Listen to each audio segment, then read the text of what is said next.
The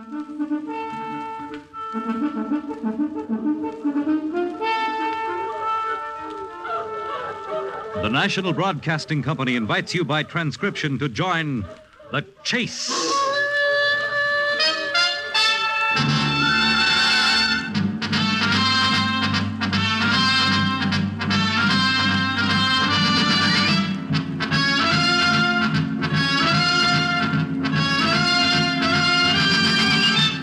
In the animal world, there is the hunter and the hunted, hound and fox, hawk and sparrow, chicken and worm.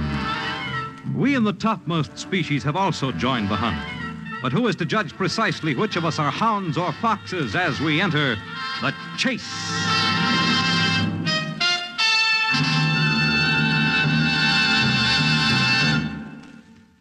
There is the chase for glory and the chase for fame. And there is also the desperate flight a man will make from his own conscience. You like the fights, mister? Who's your choice for top man, pound for pound? Dempsey, Lewis, Sugar Ray? All great boys. But you must have heard of Joey Soles, the Mexican Indian. He was the greatest battler weight for weight that ever threw a cross. And I ought to know because I managed 100 bugs in my time. And those I didn't manage, I saw. Joey had everything. Speed, guts, and a bomb in either hand. He would have been lightweight, welter, and middleweight champ all in one if... but that's one big if, mister. I'll tell you a story if I still got time. Yeah, I still got time. First I ever saw Joey was in a Mexican hash house over on 3rd Avenue. I got a yen for a bowl of chili that afternoon, and as I set myself down and waited to give my order, I noticed a busboy clearing some dishes a couple of feet away. He was small, about 5'8" maybe, built slim but wiry, like a dancer, and he was singing with a smile on his baby face. What are you so happy about, Sonny? Who, me? Yeah. I'm always happy, senor. Oh? I mean, mister. I must remember I'm no more in Mexico, see? Pardon, I cleared the table. Don't they have any waiters in this dump? Oh, the waiter, he'll be here soon, senor. Soles. Hey, Soles. Mr. Monks. Where's my dough? Mr. Monks, Senor, please, I ask you not to come here. If I lose my job... Who cares about your lousy job? Where's my dough? I get it for you. When? Next week. You said that last week. Senor... Don't senor me, you punk. You make a loan of $40 2 months ago. You're supposed to pay me back 75. I get my dough, I take it out of your hide. 75 for 40. I seen loan sharks before, mister, but you take the prize. Keep your nose out of this. Senor, you please take your hand from my coat. You little chiseler ought to bust every bone in your body. Senor, please. The coat. I ask you once more. I ought to take you and your old lady and... Oh!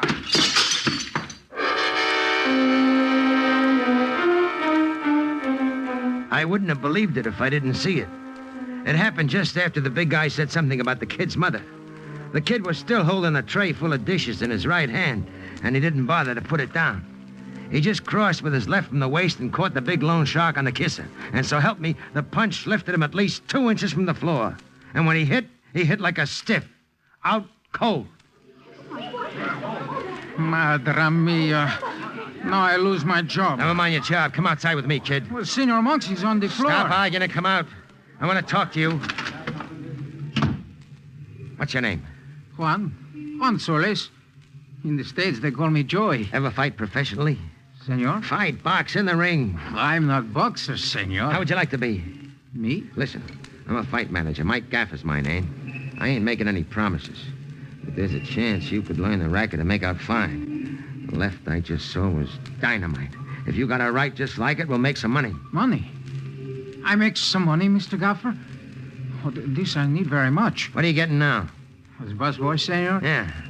Well, I've only been in the States for 1 year, senor, but I make $28 a week. They promised me a raise. How would you like to get $100 a week? $100, senor? When you start to learn something, maybe $200 or even $5. But you got to work hard for it, kid. You got to learn a lot before you even get a crack at a 2-bit preliminary in Hoboken. Senor, for that money, I work like a slave. Madre mia, $500. Here, take this card to Jim on 48. Come up there tomorrow around 1. Si. We'll see if you got something else to sell outside of a good left and a yen for moolah. Si, senor, I come. But, senor, you not tell my mother, see? Your mother? My mother, she's getting old. She would worry. She would not like for me to be box fighter. We keep it quiet, yes? Just between you and me? All right. Whatever you say. I got to blow now. Tomorrow at 1 at Frankie's gym. And come ready for work. Looking back on it now, that was a day for Joey Celez. And for Mike Gaffer, too. When I gave him that card, I figured I might have a pretty good prelim boy if he learned fast enough. Maybe a sparring partner for a couple of my boys. I didn't know that Joey Celez was going to be the biggest lightweight draw since Benny Leonard. He was green, all right, to begin with. But he was hungry, mister. And give me a hungry boy when it comes to chasing that title down the line. After I gave him a couple of lessons, he learned real fast. And pretty soon I had him sparring away with the cauliflower set. And then one afternoon at the gym, he was ready for action. Keep your right higher, Joey. Higher. Counter that left lead. Box him, kid. Box him. Okay, come here. Mr. Gaffer, I do all right. Confidentially, you stink. Senor? You ain't doing nothing but hopping around. You want to learn to rumble, go to dancing school. But you tell me to box him, I box. When you tell me to knock him out, I knock him out. You'll what? I knock him out. Now listen, hot stuff. You know who you're sparring with? Sailor Coy. He's not only been boxing for 15 years, but he's 20 pounds bigger than you. I told him special to take it easy and not to hurt you. So don't start bragging about what you're going to do. You want me to knock him out, senor? Yeah, knock him out. Okay. I felt sorry the minute I said it, but he got me sore. Here I was trying to teach the little bum how to use his hands, and he's bragging like a rooster already. Sailor Coy was past his prime and shagging cash for working the boys out in the gym. But he had a punch, and he knew every hook and jab in the books. If he got the sailor mad, I was losing myself for limb boy. Mr. Gaffer, now? Now what? Should I knock him out now? Yeah, now.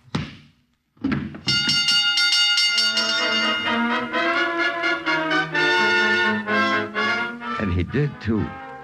I couldn't believe my eyes. He feinted with his left like an old pro, and the sailor dropped his guard just 3 or 4 inches, but that was enough. Joey's right cut in like a bullwhip. And it took us over 20 minutes to bring the sailor back to life. That was the start of it. From that point on, I started to treat my prelim boy like an up-and-coming champ. I got him 4 bouts in a row in Jersey, and he made it 4 KOs, all in round 1. Well, he was fighting bums then, maybe, but this kid was still green, and yet they couldn't touch him with a baseball bat. After Jersey, we fought at Coney Island, Stanford, and the small arenas in and around New York. I found that what I had on my hands was that 1 in a million shot, a natural boxer who fought by instinct and paralyzed anything he hit. And after Joey's 18th knockout, even the newspaper started to give him some notice. Hey, how do you like this, Joey? Your name's in the papers. Listen to what they wrote. Joey Celez, a promising fighter. Young Mexican lightweight reaches his 18th KO, due for better competition. How do you like that, huh? I think so, too. You do, huh? For sure. When I fight the champion, Mr. Gaffer? Relax, Joey. You got a long way to go before you meet the champ. You're still in the minor leagues, kiddo. We'll change all that after this coast-to-coast trip we're making. You'll meet all the best second-raters and some of the boys who are in line for a crack at the crown. When we get back from this tour, Joey, you can start talking about meeting the champ, and it won't sound like a yak anymore. Excuse me. Yeah? Who? Downstairs. Wait a minute. Hey, Joey. Yes, Mr. Gaffer? This clerk says your mother's downstairs. See, I asked her to come here to the hotel room. Oh, I thought you didn't want her to know you're a fighter. Well, Mr. Gaffer, my mother, she find out. And now that I must take this trip with you, she wants to speak to you. Yeah. Hello. Send Mrs. Soles up. Mr. Gaffer, maybe you talk to her alone, huh? I go into the bedroom. What'll I say to her? Well, tell her not to worry. You know just what to say. I'm sure she like you, Mr. Gaffer. She like you very much. She liked me, all right, in the pig's eye. I could see on her face the minute she walked in that she thought I was murdering her son. She was a little old party, maybe 5 foot tall, with wrinkles in her skin and small, bony hands. But it was her eyes that got me. Big, round, black marbles that looked straight at me without blinking. Where is my boy, senor? Where is Joey? He'll be out in a minute, Mrs. Soles. Sit down. Why you make my boy a fighter, senor? Why you not leave him alone? Well, that's not the way to act, ma'am. I'm going to make him champ one day. I'll bring you in a load of pesos like you never saw before. Fighting is dangerous. I don't want my Joey to be hurt. Don't worry about it. I'll take care of him. Juan is a good boy. When we come here from Mexico, he promised he'd do what I say. His fighting is bad. I am sorry, senor, he ever met For you. the love of Harry, I'm doing your boy a favor. I tell you, be famous someday, Mrs. Soles. See, famous. And hurt very bad. I know. But I tell you, senor, and I tell you this just once. Well? If something happened to my Joey, you will be sorry. You will be sorry, senor, for the rest of your life.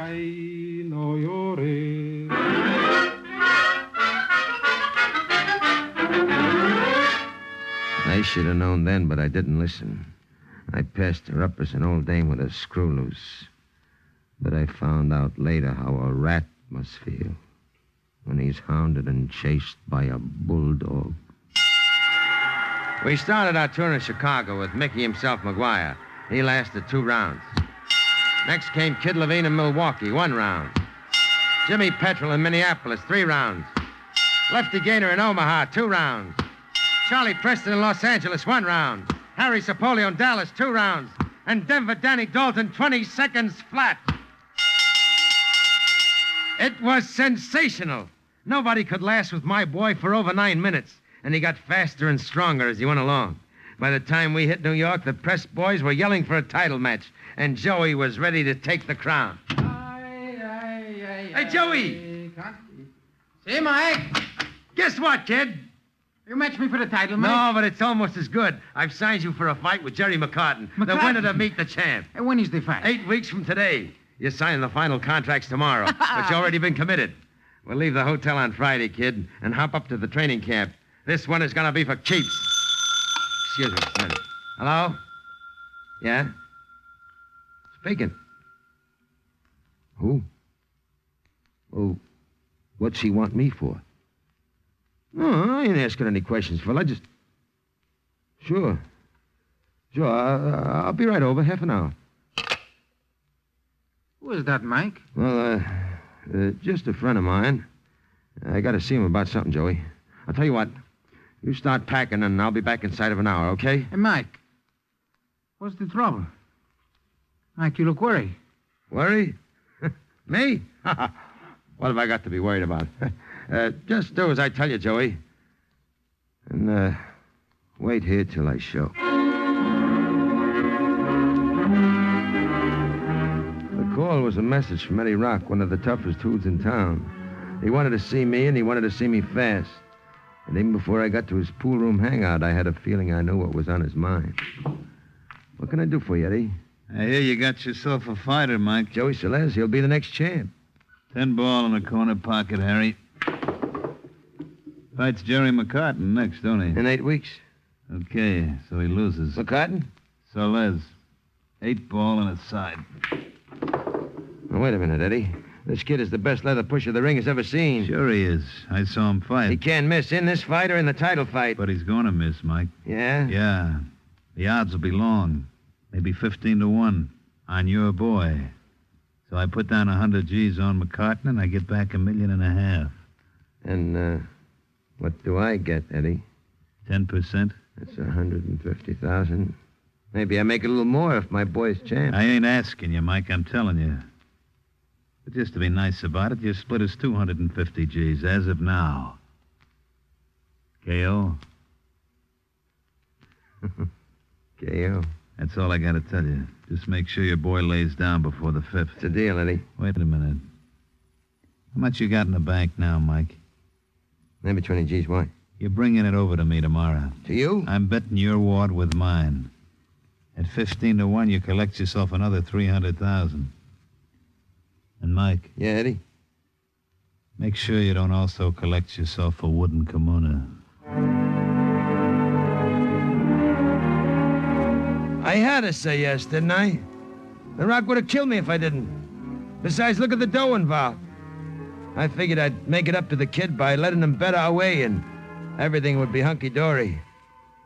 But Joey didn't see it that way when I threw him the pitch about a week before the fight. You want to talk to me, Mike? Yeah, wait till I finish this job. What are you doing?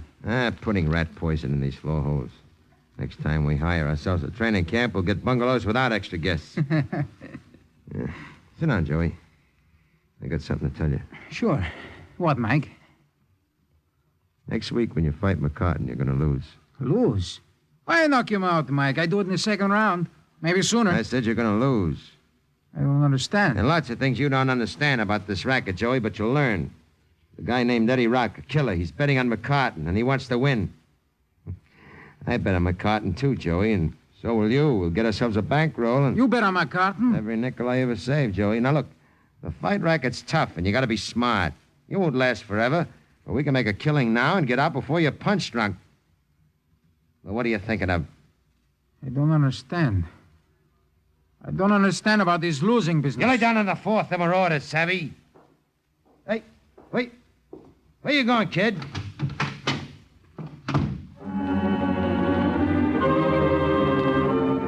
He walked out without another word. And from that minute on, we never talked, except if it had something to do with training. But I was sure the kid would do like I said, and I kept on being sure until the night of the fight.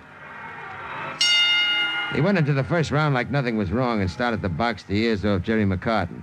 This was the way I wanted it because it made the sellout look better. And in the second round, he moved a lot faster and started to pepper McCartan with short right hooks. When he landed a boulder to McCartan's lip, I started to worry, and the bell saved McCartan from going down for a count. In the third round, Joey really went to work, and I saw he wasn't going to pay any attention to what I said about laying down. I looked over the ringside seats and spotted Eddie Rock with a couple of his hoods, their eyes on me. I knew what Eddie was thinking, and it made my middle turn over once or twice.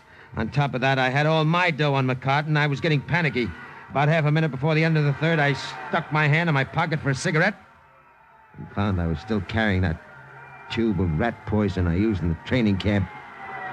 I figured a little would slow him up, so I put some inside his water bottle, and he took 2 swigs just before the fourth round opening gong. I swear I didn't mean to dose him too much. It must have been an accident. But half a minute later, McCartan brushed him with a left, and Joey started to stagger. McCartan hit him once more, and Joey went down. He went down, mister, and out the keeps.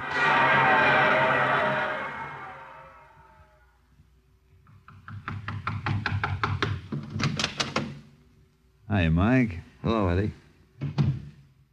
Well, here's your cut. Too bad about the kid. According to the papers, that last hook of McCartan's finished him off. Yeah, that last hook. We're talking about doing a post-mortem on him. Post-mortem? But I hear Joey's old lady talked him out of it. She's Indian, you know. She said it was against her principles. Anyway, he got buried today. I went to the funeral. So that's that. Yeah, that's that. Well, I'll be seeing you, Mike. Oh, I noticed something funny as I came in here to the hotel. Joey's mother. What about his mother? Recognized her because I saw her at the funeral. She's a wacky little doll, ain't she? The way she looks at you gives you the creeps. What about her? Take it easy, Tootsie. All I was going to say is that she was standing across the street looking up at the hotel. And I had a feeling she was searching for your window.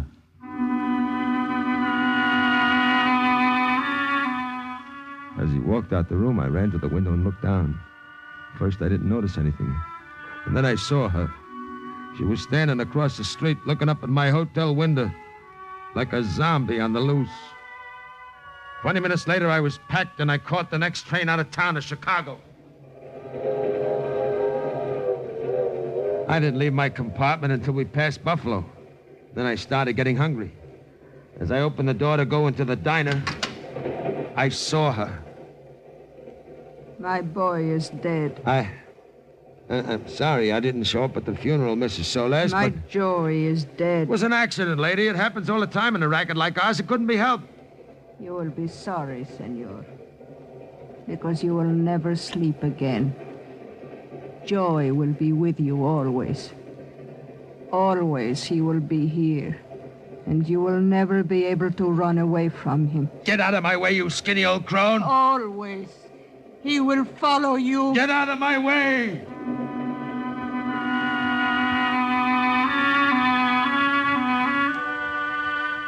The old lady was nuts. I could see it in her face. But when she pinned her eyes on mine, them little black marbles that looked like they were floating in oil, I felt I could hardly breathe. When I got back to my room, the old lady was gone, so I locked myself in. I took a couple of sleeping pills and then hit the sack. But even with the pills, I couldn't sleep. I kept thinking about Joey's mother and what she said, and I couldn't get my mind off her. And then, just as I was dropping off at last, I heard it. What I've been hearing ever since. I heard it. It couldn't be. The kid was dead. It was in my imagination, that crazy song. I jumped up from my bed and started to yell for the conductor. And suddenly, the voice was gone, just as fast as it came. Conductor! Conductor! I holed up in Chicago at a swank hotel. And a couple of days later, I forgot all about the old doll and that song of Joey's. I was sure I didn't hear what I thought I heard. And as the days went by, I got even surer. After all, I had a couple of pills in me when it happened, 4 or 5 drinks. That kind of mixture's bad for the nerves. Well, mister, Chicago was as fast as ever. And this trip I was loaded with dough. I hit the races every day, made all the nightclubs, and got myself some real sweet company to keep me from getting lonesome. You're a sketch. You're the funniest guy I ever met. And maybe the best heeled, honey child? Oh, I like him dark, handsome, and rich. And in a pinch, I'll skip the dark and handsome. How's about a little kiss, baby? You great big overgrown baby. Hey! Well, what's the matter, big boy? Isn't the lipstick your flavor? That song. What song? You mean that drunk at the next table? The song he's singing. Tell him to cut it out. Hey, what gives with you? Stop it! Cut out that singing! Cut it out to here! Hey, you cracked, mister. You got everybody looking our way. Come on, let's get out of here. Well, we just... Shut up and let's go! Sure, it was just coincidence. What else could it be? That Mexican song was as old as my grandpa, and every band in the country played it regular. At least I thought it was coincidence. Until the next morning in my hotel room. I had a headache when I went to bed, and I slept late, and by the time I got up and was ready to breakfast, it was almost noon. I slipped into a bathrobe and went into the other room to get me some food. And she was standing in the middle of the floor, dressed in a housemaid's uniform, emptying my ashtrays. Mrs. Soles. You are awake, senor? What are you doing in my room? I clean, senor. You mean you work here? Si. Now listen. This ain't funny no more. I'm getting tired of the gag. You gotta stop chasing me around, you understand? No more follow, comprendo? What are you looking at me like that for? My Joy is dead. Sure he's dead, and the sooner you get used to it, the better. You kill him, senor. That's a lie. You kill him, and you must pay. Get out of my room. Get out before I throw you out. She kept her eyes on me for another minute, then turned and pattered through the door while I poured myself a hookah big enough to choke a horse. And then, just as I put my lips to the glass, I heard her once more coming through the walls of my room just like a ghost.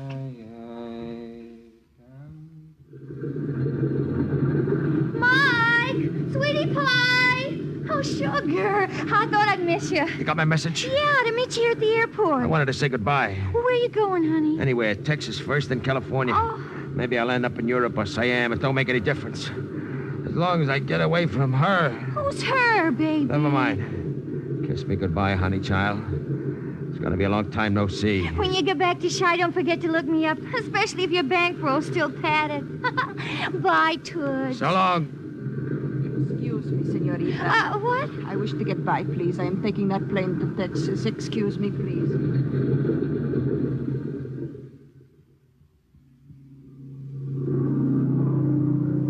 I ran, but the old dame ran faster. Joey must have given her every nickel he ever earned because she always had enough to follow me around. First it was Texas, then California, Montana, New Orleans. I went to Europe and she was there. I came back home and she was here. She stuck to me like glue, mister. I couldn't get away. And always, always I kept hearing that other thing. That voice without a body. That crazy song.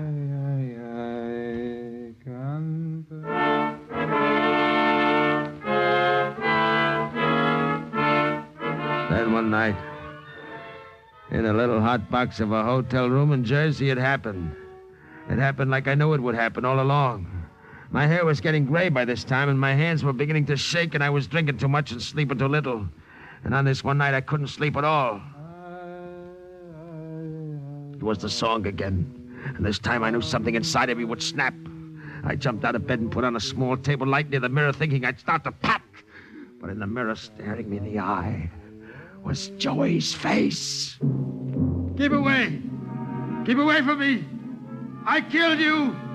I poisoned you, you creep! You're dead! You can't come back! You're dead! You're dead! You're dead!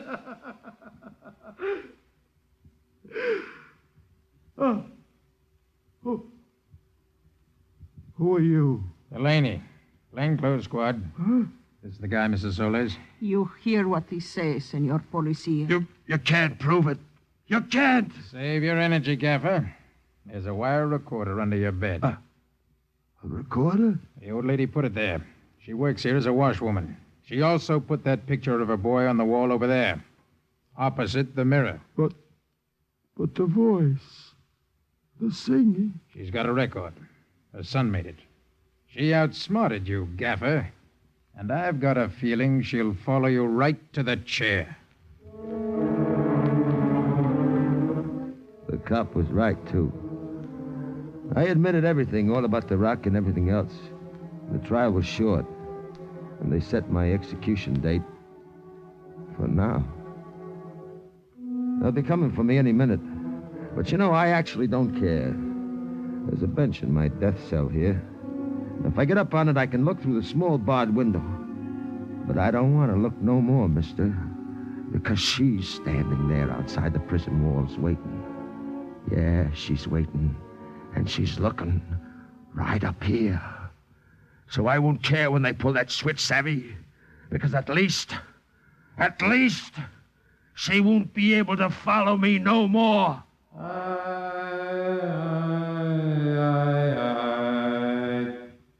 Or will she?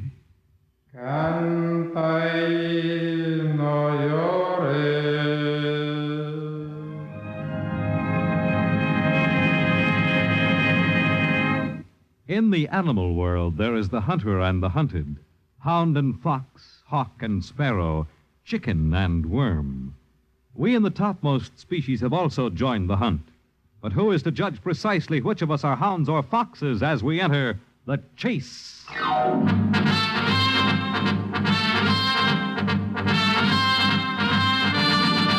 The Chase was created and written for the National Broadcasting Company by Lawrence Clee. In tonight's cast were Joe DeSantis, Bryna Rayburn, Amzie Strickland, Mandel Kramer, and Donald Buca. Next week, a professional killer joins the hunt when you listen to The Chase.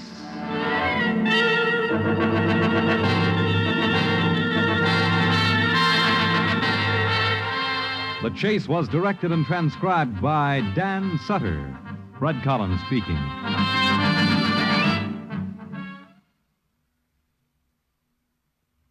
Tonight it's Dragnet on NBC.